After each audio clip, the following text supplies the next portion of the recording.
So రీసెంట్గా మనం చూసాం ఎల్లమ్మగూడెం సంబంధించినటువంటి అంశం మనం చూస్తా ఉన్నాం కదా.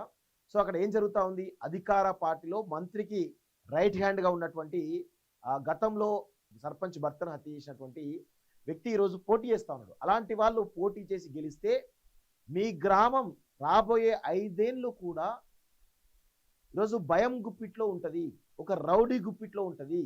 మరి అలాంటి రౌడీ కొట్టేస్తారా? ప్రజల కోసం పనిచేసే వాళ్ళు కొట్టేస్తారా? మేము 2 సార్లు పోయినాం. ఒకసారి నాగలక్ష్మి భర్తను కిడ్నాప్ చేసి మూత్రం తాగిస్తుందని చెప్పేసి అక్కడికి వెళ్ళి మేము వాళ్ళకి ధైర్యం చెప్పి ప్రయత్నించినాం. సరే అని చెప్పేసి మళ్ళీ వెళ్ళినాం మొన్న సాయంత్రం. వెళ్తే మా మీద కూడా అవాకులు చివాకులు పేల్చి ఈరోజు రౌడీజం జులుం చేస్తాడు. మేము అక్కడికి వెళ్ళింది ఎందుకు? వాళ్ళని పరామర్శిద్దామని వెళ్ళినాం. అక్కడ నుంచి వాళ్ళని తీసుకొచ్చేసి కనీసం అక్కడ గల్లీ దాకా పోదామని చెప్పేసి ఈరోజు వెళ్ళినాం. అక్కడ మేము ఎక్కడ రౌడీజం చేయలే, కేవలం ప్రచారాన్ని తీసుకుపోయే ప్రయత్నం చేస్తే అక్కడ రాళ్లతోటి కోడిగుడ్లతోటి అడ్డుకుంటారంటే రేపు మీ గ్రామ ప్రజలపైన, ఎల్లమ్మగూడెం గ్రామ ప్రజలపైన కూడా రాళ్ళు కోడిగుడ్లతోటి దాడి చేస్తాడు, అవసరమైతే చంపుతాడు కూడా. ఈరోజు నాగలక్ష్మి కుటుంబానికి రక్షణ లేదు, వాళ్ళు భయం గుప్పిట్లో బతుకుతా ఉన్నారు. ఎప్పుడు సందీప్ రెడ్డి మమ్మల్ని హత్య చేస్తాడో, ఎప్పుడు మాకు సుపారీ ఇచ్చి హత్య చేపిస్తాడని చెప్పేసి ఒక భయంగా బతుకుతా ఉన్నారు. ఆ బిడ్డ ఎవరు, నాగలక్ష్మి అనేటువంటి ఒక ఆడబిడ్డ, ఒక స్త్రీ స్వేచ్ఛగా ప్రచారం చేసుకోలేనటువంటి పరిస్థితిలో ఉన్నది. ఆమె పోస్టర్లు అంటిస్తే కూడా చించేసినటువంటి సంఘటనలు ఉన్నాయి. ఇది ఎంత దుర్మార్గం చెప్పండి.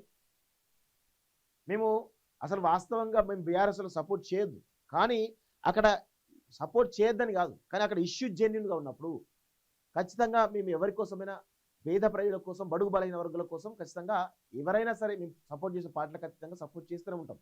అది కాంగ్రెస్ వాళ్ళకి కష్టం వచ్చి సపోర్ట్ చేస్తాం, బీఆర్ఎస్ వాళ్ళకి కష్టం వచ్చి సపోర్ట్ చేస్తాం, బీజేపీ వాళ్ళకి కష్టం వచ్చి సపోర్ట్ చేస్తాం, సిపిఐ ఏ పార్టీకి కష్టం వచ్చినా, ఏ పార్టీలో ఉన్నటువంటి బడుగు బలైన వర్గాలు కష్టం వచ్చినా ఖచ్చితంగా జెన్యున్గా ఇష్యూ ఉందంటే 100% మేము వాళ్ళ కోసం నిలబడతాం. మీ పార్టీ నాయకులు నిలబడ్డా లేకపోతే ఇంకెవరు నిలబడ్డా మేము పట్టించుకోం, కాకపోతే వాళ్ళ కోసం మాత్రం ఖచ్చితంగా మేము నిలబడతామని చెప్పేసి మరొకసారి తెలియజేస్తా ఉన్నాం. ఎల్లమ్మగూడెంలో మాత్రం 100% కొంచెం ఇబ్బందికరమైన పరిస్థితి ఉన్నట్టు కనబడతా ఉంది. అక్కడ రౌడీజం చెలాయిస్తున్నటువంటి సందీప్ రెడ్డి నిన్న మా పైన కూడా మీడియాలో మాట్లాడుతున్నాడు. సో మా దుకాణాల బంద్ లేపిస్తా, అది చేపిస్తా అని చెప్పేసి ఏదో మీసాలు చెప్తా ఉన్నాడు. నీ మీసాలు ఏవైతే ఉన్నాయో నీ వరకే పనిచేస్తుంది కావచ్చు బిడ్డ, గుర్తుపెట్టుకో. ఇలాంటి ఆకు రౌడీలకు, తాటాకు చప్పులకు మేము భయపడం. మీ తాతలకే, మీ గురువులకే భయపడలేదు, ఏది కొమ్మటిరెడ్డి లాంటి మీ మంత్రులకే మేము భయపడం. నువ్వెంత చిన్న ఎంటికతో సమానం, కేసీఆర్ లాంటి భయపడలే, నువ్వెంతరా భయ్? నాకు అర్థం కాదు, ఇష్టం వచ్చినట్టు మాట్లాడుతా ఉన్నావు. సో ఒకసారి ఎల్లమ్మగూడెంలో పరిస్థితి ఏ విధంగా ఉందో ఒకసారి మనం వారి మాటల్లో తెలుసుకునేటువంటి ప్రయత్నం అయితే చేద్దాం. ఎందుకంటే అసలు అక్కడ స్వేచ్ఛగా పోలింగ్ జరుగుతూ ఉందా, లేకపోతే ఎలాంటి పరిస్థితుల్లో ఒకసారి వాళ్ళ భర్త, నాగలక్ష్మి భర్తను అడిగి తెలుసుకునేటువంటి ప్రయత్నం అయితే చేద్దాం. సో ఆయనకైతే కాల్ చేస్తున్నాం, మరి లేపడా చూద్దాం ఒకసారి. సో నిజంగా ఎల్లమ్మగూడెంలో ఆ చుట్టుపక్కల ఒక 3-4 గ్రామాల్లో మాత్రం నిజంగా ఒక రౌడీ పాలన నడుస్తూ ఉంది. కోమటిరెడ్డి అనుచరులు రౌడీల్లాగా వ్యవహరిస్తూ ఈరోజు రెడ్డి సామాజిక వర్గం వల్లనే ఈరోజు పెద్ద ఎత్తున ఇబ్బందులు పెట్టేటువంటి ఒక ప్రయత్నం చేస్తున్నట్టుగా కనబడతా ఉంది. సో రెడ్డిలు కూడా భయపడుతూ బతుకుతూ ఉన్నారు. దయచేసి నేను ఒకటే అడుగుతా ఉన్నాను, మీరు వేసేది ఓటు 4 గోడల మధ్య ఎవరికి కనబడకుండా రహస్య ప్రదేశంలో ఓటేస్తారు కదా, మరి అలాంటి ఓటేసేటువంటి సమయంలో మీరు ఒక్కసారి విచక్షణతో ఆలోచించి ఓటేయాలి. మీరు రౌడీలకు ఓటేస్తే రాబోయే 5 సంవత్సరాలు. హలో యాదగిరి గారు, నమస్తే అండి. నమస్తే, బాగున్నారా? బాగున్నామే. మీరు లైవ్ లో ఉన్నారు ఇప్పుడు. ఏం జరుగుతుంది ఎల్లమ్మగూడెంలో? పోలింగ్ స్టార్ట్ అయిందా? పోలింగ్ స్టార్ట్ అయిందన్న. స్టార్ట్ అయిన కాంచి లోపల పోలీసు వాళ్ళు మామూలుగా సినిమా లెక్క చూస్తారు. డైరెక్ట్ పోలింగ్ బూత్ దగ్గరనే గేట్ దగ్గర ఉండి ప్రచారం చేస్తారు. లోపల, బయట కాదు, లోపల. కనీసం అట్లయితే ఎట్లయితుంది అన్న మామూలుగా అని చెప్పి ఫస్ట్ బయటకు పోంటుంది అందులో ఉన్న ఆయన కానిస్టేబుల్. అవును, కనీసం అది హరాస్మెంట్. అవును, డైరెక్ట్ మామూలుగా పోలింగ్ బూత్ కనీసం పోలీసు వాళ్ళు జీవం పట్టినట్టు చూస్తారు. ఏది సార్ ఇదేనా సార్ పరిస్థితి, ఎస్ గారికి కంప్లైంట్ చేస్తాక అప్పుడు వెళ్ళేదిగా. అది పరిస్థితి మొత్తం 7 కాడికాల మనుషులు మొత్తం ఆ పోలింగ్ బూత్ దగ్గరనే ఉన్నారు. మామూలుగా ఇప్పుడు ఆ దగ్గర ఆందోళన ఉండదు కదా సార్. అవును, మొత్తం డైరెక్ట్ పోలింగ్ బూత్ దగ్గర ప్రచారం చేస్తున్నారు. ఓకే, ఇంకేం జరుగుతుంది? మొన్నటి నుంచి ఏం జరుగుతుంది అసలు? ఏం జరుగుతుంది సార్, మామూలు ఎవరన్నా గిట్లనే ఓట్లు ఎవరన్నా వేద్దామని వేస్తామని తెలిసిన వాళ్ళ దగ్గర పోయి అరెస్ట్మెంట్ చేస్తారు. ఆ, ఇప్పుడేం పోలింగ్ బూత్ దగ్గరనే ప్రచారం చేస్తారు. పోలింగ్ బూత్ యువతల లోపల ఆ, కనీసం ఆ ఓటరు కనీసం వాళ్ళు ఓటేసి పొజిషన్ గిట్ట ఏం లేదు సార్. ఇక్కడ కనీసం వాళ్ళకి అవకాశం గిట్ట ఏమన్నా భయప్రాంతాలకు గురి చేస్తారు. మళ్ళీ పోలింగ్ స్టార్ట్ అయింది అసలు? స్టార్ట్ అయింది సార్, స్టార్ట్ అయింది. స్టార్ట్ అయిందా? ఎట్లా ఉంది పరిస్థితి అక్కడ? స్టార్ట్ అయ్యి 1 hour అవుతుంది సార్. ఎవరు లేదు సార్, జనాలు మంచిగానే ఉన్నారు. రెస్పాన్స్ మీకు పాజిటివ్ ఉన్నారా? ఓట్లు వేసుకున్నారా? పాజిటివ్ ఉంది సార్. బరాబర్ గెలుస్తారని నాకు నమ్మకం ఉంది. జనాలు గిట్ట స్పందన చెప్తారు. Okay okay okay okay. ఇప్పుడు లోపల వీళ్ళు డైరెక్ట్ వాళ్ళు ఉండి ఆ లోపల ఫిజిక్ ఏమన్నాయి అయ్యున్నాయి మీ ఇష్టం అది అని తెలుస్తారట లోపల గిట్ట. ఓటేసిన చెప్తారు. ఓట్లు వేస్తే ఎవరికి ఓట్లు వేస్తారు? మా సీసీ కెమెరా మేము చూస్తున్నాం అని చెప్పేసి అంటున్నారా? ఈజీగా తెలుస్తుంది అని చెప్తారు. ఓహో, వాళ్ళు డైరెక్ట్ లోపల కాబట్టి వాళ్ళు భయపడుతున్నారంట. లేనిపోయింది మళ్ళీ గిట్లనే తెలిస్తే మళ్ళీ లేనిపోయింది ఇబ్బంది పెడతారేమో అని ఇప్పుడు నాకు 5-6 మంది చెప్పారు సార్. కంప్లీట్ చేసిరు ఇట్లా సంగతి. ఓట్లు కనీసం మళ్ళీ వేసే పొజిషన్ గిట్ లేదు. వాళ్ళు గెలవ దగ్గరనే ఉన్నారు. కనీసం తెలిస్తే మళ్ళీ మమ్మల్ని ఇబ్బంది పెడతారేమని భయంతో చాలా మంది అట్లా ఇది చేస్తారు అని చెప్తారు. డైరెక్ట్ పోలింగ్ బూత్ లోపల సార్, లోపల గల్మ దగ్గర ఉండి ప్రచారం చేస్తారు. డబ్బులు కూడా బాగానే వంచడం తెలిసింది, నిజమేనా? నిజమే సార్, చాలా వంచినట. ఎంత వంచిన? ఓటుకి ఎంత వంచినట?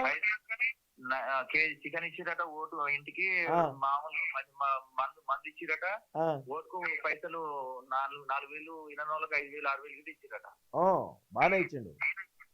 జనాలు ఏంటంటే ఇక చీరలు పంచిరు మళ్ళా. అవును, చీరలు జనాలు ఏంటంటే ఖచ్చితంగా ఏదో ఒకటి ఇట్లనే హరాస్మెంట్ ఎక్కువ అవుతుంది ఎట్లా చేసి మామూలుగా ఇక సరే ఏది లేకున్నా కానీ వీళ్ళు గెలిపిస్తే సరే మనం చెప్పినట్టు తింటాడు, గ్రామానికి అభివృద్ధి చేస్తాడనే దాంట్లో జనాలు ఉంటే కనీసం లోపల ఉండి ఇప్పుడు ఈయన వస్తువులు తీసుకోకపోయినా ఓ బాధ జనాలకు. అవును, మళ్ళా తీసుకున్నావు బాధ, తీసుకోపోయినా బాధ. తీసుకుంటే ఏం కాదు, తీసుకోకపోతే మళ్ళీ నువ్వు ఓటే లేవు, ఫస్ట్ ఏం తీసుకోలేవు, మళ్ళీ టార్గెట్ అంటది. ఓహో, ఓకే ఓకే ఓకే. అది ఏమైనా అప్డేట్స్ ఉంటే మాకు చెప్పండి sir. Sir thank you sir. Okay, thank you. So ఇది పరిస్థితి ఎల్లమ్మగూడెంలో. ఇప్పటికీ కూడా ఇంకా పోలీసులు చోద్యం చూస్తున్నారట. పోలింగ్ బూత్ లోపలే ప్రచారం చేస్తుంటే కూడా పోలీసులు అడ్డుకోలేకపోతున్నారంటే వన్ సైడెడ్గా కనబడతా ఉంది. కేజీ చికెన్ అట, చీరలట, మళ్ళా మద్యం 4,000 రూపాయలు ఓటుకి. ఇంత 780-800 ఓట్లు ఉంటాయి అక్కడ. అంత గ్రామ సర్పంచ్ కావడానికి ఆయన చీరిస్తున్నాడు. కేజీ చికెన్ అట, మద్యం అట, 4,000 రూపాయలట. లేకపోతే 200లకు 5,000 6,000 కూడా ఇచ్చినటువంటి సందర్భం కనబడుతుంది అన్నట్టుగా చాలా స్పష్టంగా అర్థమవుతుంది. సో ఇక పోలీస్ డిపార్ట్మెంట్ వన్ సైడెడ్ కనబడతా ఉంది. నల్గొండ జిల్లాలో పోలీసులు కోమటిరెడ్డి తొత్తులాగా వ్యవహరిస్తున్నట్టు కనబడతా ఉంది. సో అక్కడ చాలా మంది పెద్ద పెద్ద ఆఫీసర్లు కూడా కోమటిరెడ్డి తొత్తులాగా కనబడతాం. ఎందుకంటే ఆ ఎఫ్ఐఆర్ చూస్తే 2 సెక్షన్లు అట. కిడ్నాప్ కింద ఒక సెక్షన్, ఎలక్షన్ కోడ్ కింద ఒక సెక్షన్ అట. మరి ఆయన కత్తులు పెట్టి బేరిచ్చి అది చేసినప్పుడు అటెండ్ మర్డర్ కేసు పెట్టాలి కదా. మరి ఆయన మూత్ర దాయించాడు, ఆ కేసు పెట్టాలి కదా. ఇట్లా ఒక 10-15 సెక్షన్లు పెట్టాలి. పెట్టి సందీప్ రెడ్డి అనేటోని బైండ్ ఓవర్ చేయాలి కదా. బైండ్ ఓవర్ చేయకుండా పోలీస్ డిపార్ట్మెంట్ తమాషా చూస్తూ ఉంది. ఏం చెప్తాం, ఇక పోలీస్ డిపార్ట్మెంట్ గౌరవం ఉంటుందా?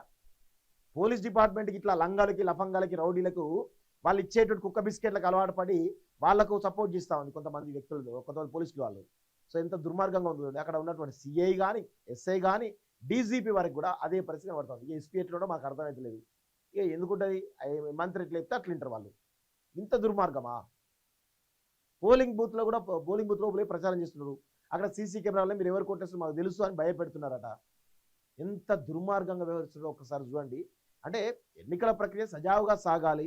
ప్రజాస్వామ్యంలో ఓటు హక్కు ప్రతి ఒక్కరూ స్వేచ్ఛగా వినియోగించుకునే హక్కు మనకు భారత రాజ్యాంగం కల్పించింది. కానీ భారత రాజ్యాంగానికి వ్యతిరేకంగా, ఎన్నికల నిబంధనలకు వ్యతిరేకంగా కోమటిరెడ్డి అనుచరులు ఇంత పెట్టరైపోతూ ఉంటే ఏ విధమైనటువంటి పరిస్థితుందో ఒకసారి మనం అర్థం చేసుకోవాల్సిన అవసరం అయితే ఉంటుంది. సో ఇది ఎన్నికలకు సంబంధించినటువంటి విషయం. సో చూస్తున్నానండి